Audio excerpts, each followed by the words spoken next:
Imam Hasan al-Basri wafat pada tahun 110 Hijriah. Imam Abu Hanifah wafat 150 Hijriah. Begitu pula Imam Al-Auza'i wafat pada tahun 157 Hijriah. Begitu pula Imam Sufyan ats-Tsauri wafat pada tahun 160 Hijriah. Begitu pula Imam Malik wafat pada tahun 179 Hijriah. Begitu pula Imam Al-Laits wafat pada tahun 175 Hijriah. Begitu pula Imam Sufyan bin Uyainah wafat pada tahun 198 Hijriah. Imam Syafi'i 204 Hijriah. Imam Ahmad bin Hanbal 241 Hijriah. Berapa nih?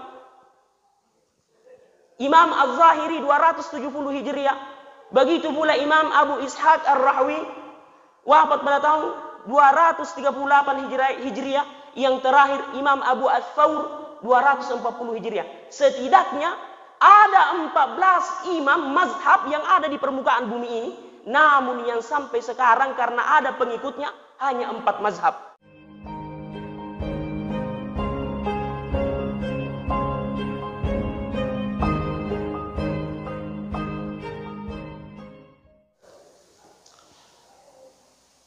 Bismillahirrahmanirrahim. Assalamualaikum warahmatullahi wabarakatuh.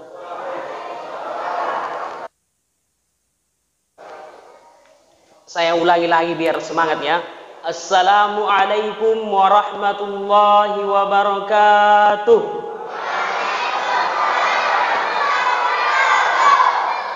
Innal hamdalillah nahmaduhu wa nasta'inuhu wa nastaghfiruhu wa nastahdihi wa na'udzu billahi min shururi anfusina wa min sayyiati a'malina may yahdihillahu fala mudilla lahu wa may yudlilhu fala hadiyalah.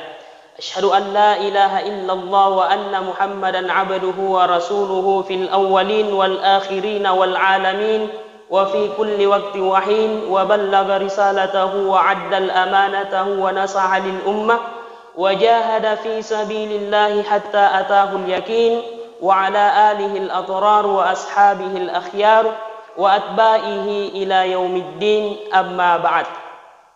Pertama-tama tak lupa kita panjatkan puji syukur kepada Allah Subhanahu wa taala karena sampai pada waktu ini kita semua masih diberikan nikmatnya, nikmat kesehatan, nikmat iman, nikmat ilmu, nikmat waktu, nikmat belajar dan banyak lagi nikmat-nikmat yang diberikan oleh Allah Subhanahu wa taala. Salawat serta salam tak lupa kita kirimkan kepada Nabiullah tercinta Muhammad sallallahu alaihi wasallam. Allahumma salli wa sallim wa barik alaihi. Semoga kita semua dapat menjalankan sunnah-sunnah, ajaran-ajaran yang diajarkan oleh Nabi sallallahu alaihi wasallam. Amin amin ya rabbal alamin. Sebelum saya berceramah, saya sebenarnya agak gugup ya, karena semua yang ada di sini penceramah semua. Ya, jamaah juga termasuk. Nah, termasuk dalam kategori siapa yang diperintahkan untuk berdakwah. Jadi semua kita diperintahkan untuk berdakwah. Ud'u ila sabili rabbika bil hikmati wal mau'izatil hasanati wajadilhum billati hiya ahsan. Semua, bukan hanya ustaz. Bapak-bapak, ibu-ibu sekalian masuk dalam perintah untuk saling mengingatkan. Banyak dalilnya di antara lain balighu anni walau ayah. Itu semua, makanya mungkin saya di sini akan membahas masalah yang agak sensitif ya. Bagaimana kita menghargai pendapat sesama. Jadi bercerita tentang mazhab. Bercerita tentang mazhab dan mungkin sedikit mengungkit adanya kata-kata at-takfir atau at-tahkim, mengkafirkan. Kapan sih sebenarnya ini ada asal usul adanya orang yang mengkafirkan, adanya orang yang menghukum bahwa ini pelaku dosa besar adalah neraka. Nah, kita akan bahas di sini. Maka tapi saya harap santai-santai Makidi, karena semua di sini insya Allah dalam kategori Ahlus Sunnah wal Jamaah. Insya Allah bagaimana kita sebentar mempelajari adab-adab para imam kita, menghargai sesamanya.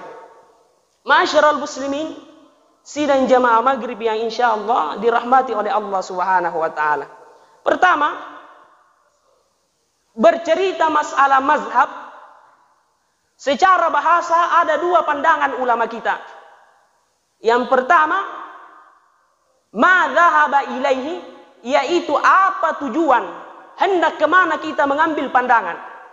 Kemudian al-mawadi'u al-zahid, tempat kita pergi.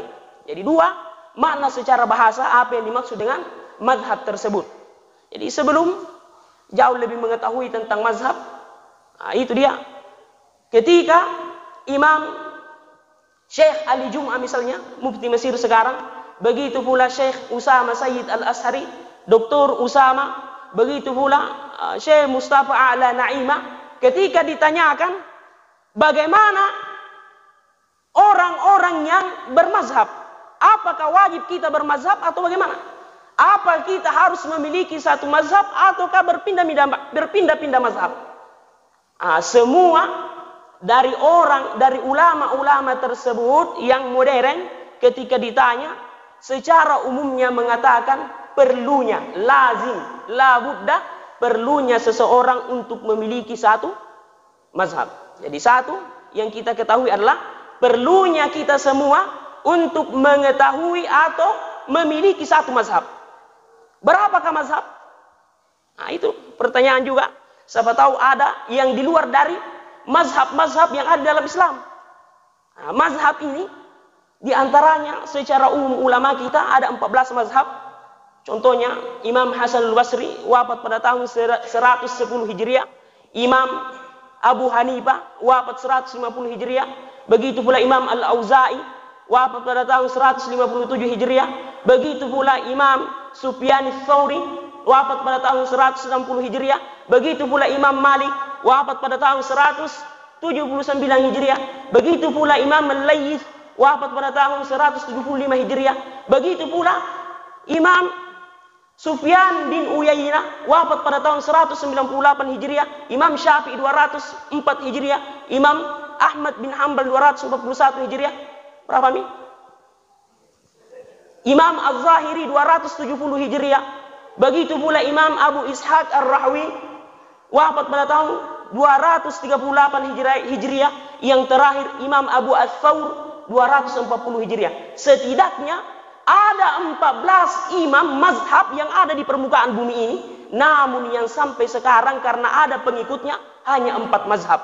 Makanya karangan Abu Bakar Al-Jazairi fi fikhi ala madzahibil arba'ah, fikhi terhadap 4 mazhab yang sampai sekarang adalah mazhab Abu Hanifah, Imam Abu Hanifah, mazhab Malikiyah, Imam Malik bin Anas, mazhab Imam Asy-Syafi'i, begitu pula mazhab Ahmad bin Hanbal. Jadi jelas? Jelas. Jadi harus kita memiliki salah satu daripada 4 mazhab tersebut. Kenapa bisa? Bukankah dalam hadis dikatakan bahwa orang yang selamat adalah orang yang berpegang pada Al-Quran dan Sunnah. Tidak ada yang mengatakan berpegang pada mazhab. Bagaimana caranya kita ingin berpegang pada Al-Quran dengan Sunnah tanpa adanya orang-orang yang lebih mengetahui, adanya ulama-ulama kita yang lebih paham tentang isi Al-Quran dengan hadis. Yakin kita bandingnya dengan Imam Malik misalnya, tidak ada bandingannya. Imam Syafi'i misalnya, tidak ada bandingannya. Makanya kita harus memiliki mazhab, salah satu daripada 4 mazhab yang ada pada sekarang, yaitu Abu Hanifah, Malikiyah, Syafi'iyah, begitu pula Hanabilah. 4 mazhab yang ada sampai sekarang. Jadi jelas sampai di sini kita harus memiliki mazhab.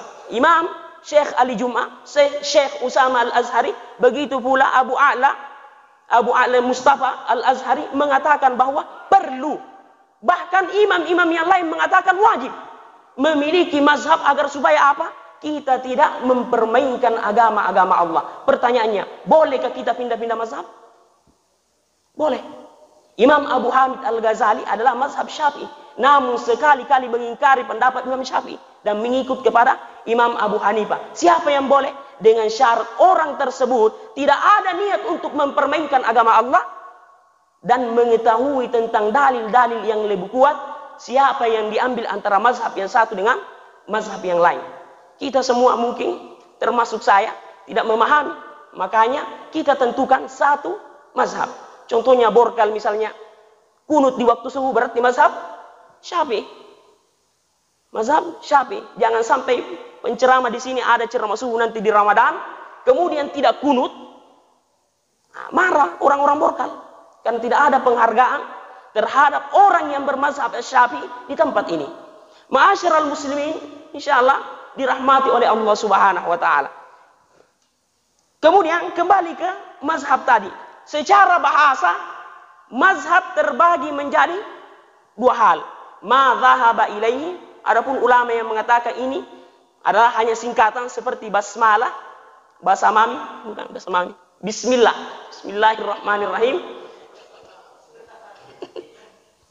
Basmalah, bismillahirrahmanirrahim, hamdalah, alhamdulillahirabbil alamin. Begitu pula dengan mazhab ma dhahaba ilaihi. Kemudian yang paling jelas banyak pendapat ulama adalah al-mawadi'ul adzahib, tempat kita terarah, tempat kita mengambil pendapat. Itulah mazhab secara bahasa. Sedangkan menurut istilah, al-madhab ma'khudun minal ijtihad min syari'atil islamiyyati al-furu'iyyatil ijtihadiyyati min adillati adh-dhanniyati min ijtihadil khassah. Sebagaimana yang disebutkan oleh Imam Ahmad bin Muhammad Al-Hanafi Al-Hamawi dalam kitabnya Syarh Ashbah wan Nadhair mengatakan hal tersebut, bahwasanya madhab secara istilah adalah ma'khudun minal ijtihad. Orang bersungguh-sungguh untuk mengambil suatu pandangan min syariatil islamiyah, dari syariat Islam, berupa furu'iyah wa ijtihadiyah, pada bagian far'iyah. Jadi far'iyah di sini dalam ilmu akidah usul fikih, dalam ilmu kawaid usul fikih ada dua, ada far'iyah, ada usuliyah. Usuliyah ini yang berhubungan dengan permasalahan-permasalahan pokok yang dikatakan qat'iyah atau yakiniyah. Jadi mohon maaf kalau bagaimana ya, tidak apa-apa bapak-bapak, ibu-ibu yang masyarakat, karena kita semua adalah penceramah, tidak apa-apa ya membahas seperti ini, tidak apa-apa. Jadi dalil dalam kaidah usul fikih dikatakan bahwa al-wujubu fi an-nadri wal istidlal. Kita beramal, salat contohnya, puasa contohnya, sedekah contohnya, wajib an-nadri wal istidlal, memiliki dalil-dalil yang tertentu yang menjelaskan tentang ibadah-ibadah tersebut. Makanya dalil di sini ada dua dalil. Ada secara qat'iyah atau yakiniyah, ada secara dhanniyah. Yakiniyah adalah hal-hal yang sudah pasti benar. Apa itu? Al-Quran. Al-Quran mengatakan, ayo salat. Tidak ada lagi pertanyaan, kenapa kita harus salat? Kenapa kita harus salat duhur? Kenapa kita harus salat asar? Tidak ada pertanyaan seperti itu, karena sudah ada dalil yakiniyah bagi ataukah qat'iyah yang menetapkan akan hal tersebut. Yang kedua, dalil dhanniyah. Inilah tadi pengertian daripada mazhab, mempergunakan dalil dhanniyah. Apa yang dimaksud dhanniyah? Hal boleh jadi salah, boleh jadi benar. Selain dari Al-Quran begitu. Bagaimana dengan hadis Nabi Sallallahu Alaihi Wasallam? Betul, sebagian ulama kita menjelaskan hadis yang sahih sama dengan Al-Quran, masuk kepada yakiniyah atau qat'iyah, hal yang benar adanya. Namun zanniyah boleh jadi ulama salah, boleh jadi benar. Apa hikmahnya? Artinya kita dilarang keras untuk saling menyalahkan. Apakah kita mengaku kita yang paling benar? Tidak. Apakah imam ini mengikut kepada Imam Syafi'i mengatakan ini yang paling benar? Tidak. Apakah mazhab Hanafi yang mengikut pada pendapat mazhab Hanafi ini yang paling benar. Tidak. Karena semua ini menghasilkan dalil zanniyah. Apa yang dimaksud zanniyah? Dua hal yang dituju. Apakah itu benar? Apakah itu salah? Yang benar hanyalah Al-Quran dan hadis Nabi Sallallahu Alaihi Wasallam as-sahih. Itu dia pendapat ulama kita. Bagaimana misalnya kalau kita salah? Bagaimana misalnya orang yang tidak kunut di waktu subuh, ternyata itu yang benar. Kita yang kunut di waktu subuh sesuai dengan mazhab Syafi'i itu yang salah. Apa kata Nabi Sallallahu Alaihi Wasallam? Idza hakamal hakim, apabila suatu hakim mengambil suatu ijtihad, fa asaba falahu ajran, kemudian dia benar, kita mengikuti mazhab Syafi'i berkunut di waktu subuh, wajib kunut ya, di waktu subuh mazhab Syafi'i, kemudian kita mengikuti benar, falahu ajran, maka baginya pahala dua. Baginya pahala dua. Fa idza akhta'a, dan apabila salah, falahu ajr, kita dapat satu pahala. Namun dengan syarat jangan bermain-main. Oh, ternyata istimna boleh. Ternyata hal yang begini boleh. Oh, ternyata mencuri boleh. Tidak. Harus tetap mengikuti dalil-dalil yang ada sesuai dengan petunjuk ulama. Walaupun kita salah, tetap mendapatkan satu. Sesuai dengan apa yang dikatakan Nabi Sallallahu Alaihi Wasallam. Dapat dua pahala apabila benar, apabila salah dapat satu pahala. Bahkan Imam Abu Hamid Al-Ghazali, mazhab Syafi'i, ini paling gampangnya kalau mau menghafal tahunnya, lahir pada tahun 505 Hijriah atau bertepatan 1111 Masehi. Ingat. Mengatakan di dalam kitabnya Al-Mustashfa fi Fiqh Syafi'i, Al-Mustashfa fi Fiqh Syafi'i mengatakan bahwa semua selain dari Al-Quran yang dikategorikan zanniyah, apa yang menghasilkan yang benar maupun yang salah, itu benar. Bahkan Abu Hamid Al-Ghazali mengatakan bahwa semuanya benar. Siapa yang menyalahkan? Misalnya kita berijtihad sesuai dengan pandangan ulama, tidak ada yang menyalahkan. Bahkan Abu Hamid Al-Ghazali membenarkan semua. Dua pendapat yang berbeda, dua-duanya benar. Abu Hamid Al-Ghazali, namun kita tetap kepada hadis Nabi Sallallahu Alaihi Wasallam, ada yang benar pasti, ada yang salah pasti. Namun apabila benar, mendapat dua pahala. Apabila salah, mendapat satu pahala dengan syarat tidak mempermainkan agama Allah Subhanahu Wa Taala. Ma'asyiral muslimin, sidang jamaah maghrib yang insya Allah dirahmati oleh Allah Subhanahu Wa Taala. Itu dia tadi zanniyah, membahas masalah. Jadi mazhab secara istilah suatu ulama khusus yang berijtihad sesuai dengan syariat Islamiyah pada bagian furu'iyah, pada bagian cabang, tidak pada bagian qat'iyah, melalui dalil-dalil yang zanniyah, dalil-dalil yang mungkin dihasilkan oleh ijtihad para ulama. Jadi mengerti bagi semua, itu yang dikatakan banyak perbedaan. Bagaimana kita menyikapi orang yang berbeda pendapat? Bagaimana kita menyikapi orang yang berbeda pendapat? Ulama kita memberikan contoh ya. Bagaimana Imam Syafi'i kepada Imam Malik? Bagaimana? Jadi yang paling tua di antara empat ini yang masih ada mazhabnya sampai sekarang adalah Imam yang paling tua sebenarnya Imam Malik. Namun yang paling diseniorkan adalah Imam Abu Hanifah. Lebih dulu mati tahun 150 Hijriah. Kemudian Imam Malik yang kedua meninggal wafat pada tahun 179 Hijriah.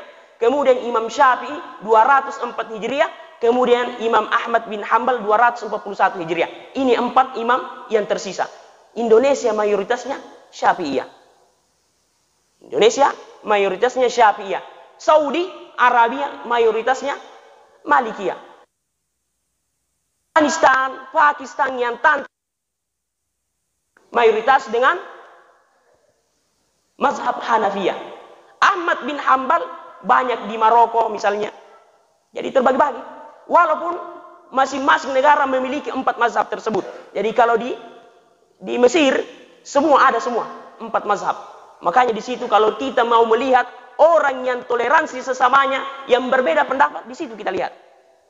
Itu kita lihat contoh di Mesir. Jadi 4, bagaimana adab mereka terhadap contoh Imam Syafi'i ketika salat di Madinah. Madinah ini kampungnya siapa? Kampungnya Imam Malik bin Anas. Berarti bermazhab Malikiyah. Imam Syafi'i salat di Madinah, begitu pula Imam Abu Hanifah dan para pengikut Imam Abu Hanifah pernah melaksanakan salat di mana? Di Madinah. Sebagaimana yang dikatakan Imam Waliullah Ad-Dahlawi dalam kitab Al-Hujjatullah wal Maqamat, mengatakan bahwasanya Imam Syafi'i dan Imam Abu Hanifah, begitu pula pengikut Imam Abu Hanifah pernah salat di Madinah. Orang yang mayoritas pengikut mazhab Malikiyah. Imam Malik tidak membaca basmalah. Imam Malik secara umum, walaupun ada pengikutnya, dia membaca basmalah, tapi namun secara umum pendapat pengikut Imam Malik, dia memang tidak membaca sama sekali bismillah kalau salat. Jadi misalnya kunas sumbayang, Allahu Akbar, Alhamdulillahi Rabbil Alamin, yang kafir. Tidak. Imam Malik. Begitu pendapatnya Imam Malik, tanpa membaca basmalah. Apa dalilnya? Dia mengatakan bahwa basmalah bukan bagian dari surah Al-Fatihah. Simpel. Sedangkan yang diperintahkan untuk dibaca, la taqbul salata man lam yaqra bi Fatihatil Kitab. Tidak ada orang yang diterima salatnya siapa yang tidak membaca surah Al-Fatihah. Dia berpendapat bahwasanya bismillah bukan bagian dari surah Al-Fatihah, tidak membaca. Imam Syafi'i dia membaca basmalah wajib. Kemudian membesarkan basmalah. Begitu pula Imam Abu Hanifah, dia membaca basmalah dalam hatinya. Ketika salat di Madinah, apa yang dikerjakan kata Imam Ad-Dahlawi? Mengikuti mazhab Imam Malik. Kenapa? Karena atau menghargai, menghormati daripada mazhab Malikiyah. Itu yang dipertunjukkan oleh ulama kita. Kita di sini ada yang baca basmalah, oh haram, oh kafir JK, dan sebagainya. Apa contoh yang lain? Imam Syafi'i, seperti yang dikatakan dalam kitab Al-Ibid, Imam Syafi'i pernah salat subuh di dekat kuburan Imam Abu Hanifah. Di dekat kuburan Imam. Apa yang dilakukan Imam Syafi'i? Imam Syafi'i wajib kunut. Siapa kalau dalam mazhab Syafi'i, dari sebagian mazhab Syafi'i, apabila kita meninggalkan kunut di waktu subuh, maka kita ganti dengan sujud sahwi. Apa artinya? Hal tersebut ada rukun di dalam salat. Jika kita mengerjakan di dalam salat subuh, wajib membaca doa kunut oleh Imam Syafi'i. Namun ketika salat di dekat makam Imam Abu Hanifah, dikatakan bahwasanya Imam Syafi'i tidak membaca sama sekali kunut karena menghargai salat di dekat makam Imam Abu Hanifah. Banyak contohnya. Apa yang dikatakan Abu Nuaim Al-Asbahani di dalam kitab Al-Hilyatul Awliya, begitu pula Al-Maqasidul Asfiha, mengatakan bahwasanya Imam Syafi'i, bukan Imam Syafi'i, Imam Malik, guru daripada Imam Syafi'i, pernah bermusyawarah bersama dengan pemimpin khalifah di Saudi, yaitu Harun Ar-Rasyid. Pernah bermusyawarah dengan Khalifah Harun Ar-Rasyid. Apa yang dikatakan Harun Ar-Rasyid? Wahai Imam Malik, saya hendak mengambil Al-Muwatta, karangan Muwatta Imam Malik. Kemudian saya akan gantungkan di Ka'bah. Biar semua masyarakat satu pandangan Imam Malik. Apa kata semua ini? Mulai dari sahabat pun berbeda pendapat, berbeda hadis Nabi Sallallahu Alaihi Wasallam tentang Al-Quran. Maka saya umat Islam jangan coba-coba menggantung Al-Muwatta di Ka'bah tersebut. Bayangkan sifat Imam Malik. Kita kalau mau diangkat namanya kita angkat. Saya jadi terkenal, saya jadi bosnya, saya jadi imamnya. menghargai sesama pendapat orang lain. Ma'asyiral muslimin, sidang jamaah maghrib yang insyaallah dirahmati oleh Allah Subhanahu wa taala. Tak duduk kapan? Mengantuki. Karena biasa penceramah itu menceramah yang tak duduk jamaah. Nah, saya juga. Saya biasa mengantuk. Saya biasa berceramah mengatakan kepada jamaah tidak mengantuk jaki, tidak tidur jaki. Tapi saya jujur ya, kalau saya mendengarkan ceramah, biasa saya mengantuk. Jujur. Makanya sebab tahu penceramah yang lanjut. Nah, di sini sebut kita semua tidak apa-apa berbeda pendapat. Saya ketika ditanya, apakah kamu kunut? Makanya saya setiap salat di tempat orang yang saya baru masuk ke masjid, saya bertanya, di sini kunut atau tidak? Mengikut. Seperti apa adabnya yang diajarkan oleh ulama kita. Tanyakan kepada pengurus masjid, di sini mazhabnya apa?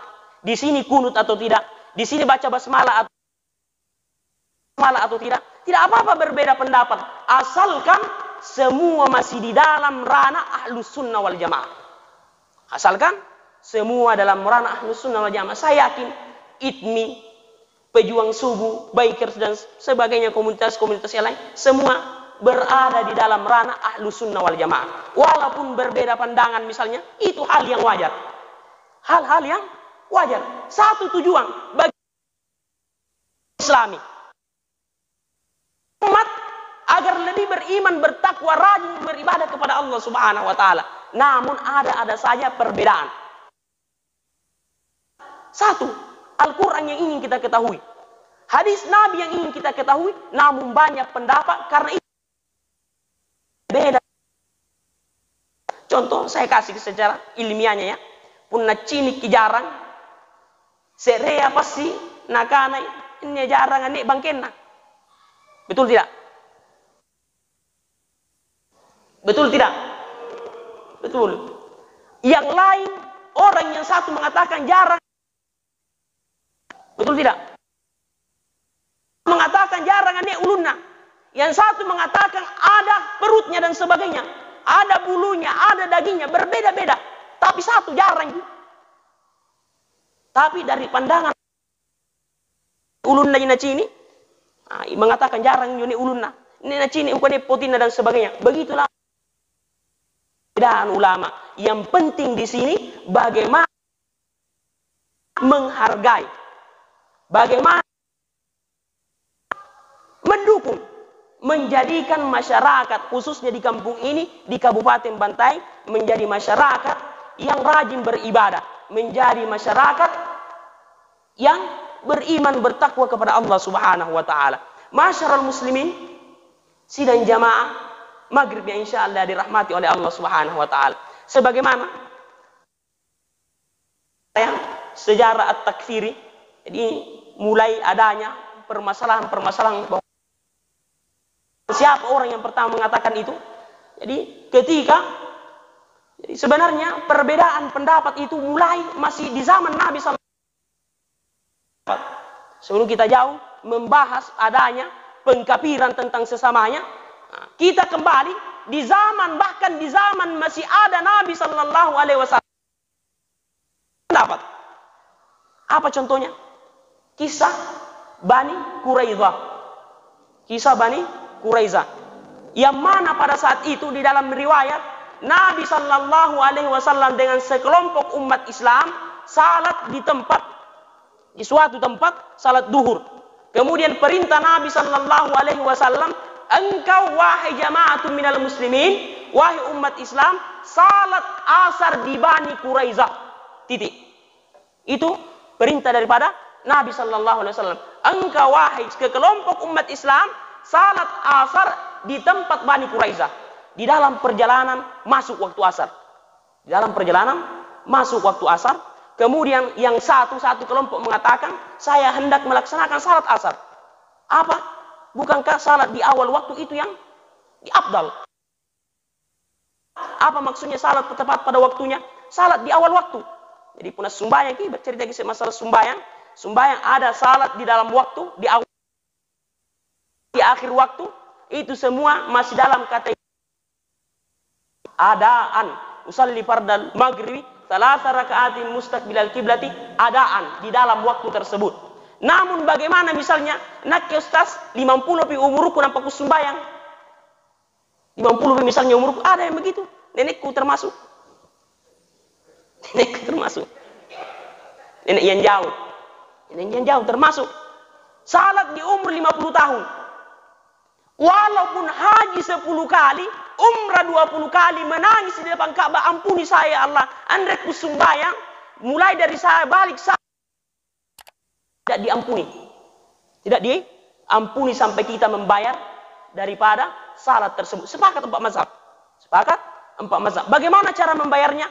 Niatkan misalnya 30 tahun telah sembahyang, misalnya balik di umur 20, kita mulai salat di umur 50, berarti 50 kurang 20, 30 tahun Anda ini sembahyang. Selama 30 tahun mulai sebentar salat Isya, kemudian setelah salat Isya, jadi punai lanjutkan mindro pakiri balatta. Salat Isya dengan niat usalli fardal isya'i arba rakaatin mustaqbilal kiblati qadaan, di luar waktu salat. Selama 30 tahun. Selama 30 tahun. Umur pun nama ate anandra panalap dusu. Urusan tamami rung karenga ta'ala. Ma'asyiral muslimin, sidang jamaah maghrib yang insyaallah dirahmati oleh Allah Subhanahu wa taala. Apa nih supaya Bani Quraiza berjalan masuk waktu asar. Yang satu salat dengan dalil itu bahwasanya Abdul Salam as-salatu ala waktiha. Salat tepat pada waktunya, as-sumbayang. Ikuti perintah Nabi bahwa salat asar di Bani Quraiza. Sementara masih dalam perjalanan, belum sampai di Bani Quraiza. Pas sampai di Bani Quraiza, magharibi. Terpaksa sembahyang asar keadaan yang mengikuti perintah Nabi. Diadukan, dilaporkan kepada Nabi. Ini ya Rasulullah, saya mengikuti perintah bahwa salat asar di mana? Di Bani Quraiza. Makanya saya salat terlambat keadaan waktu asar saya. Karena mengikuti perintahmu. Apa kata Nabi? Lahum ajrun. Bagi kalian adalah pahala. Kalian berpahala.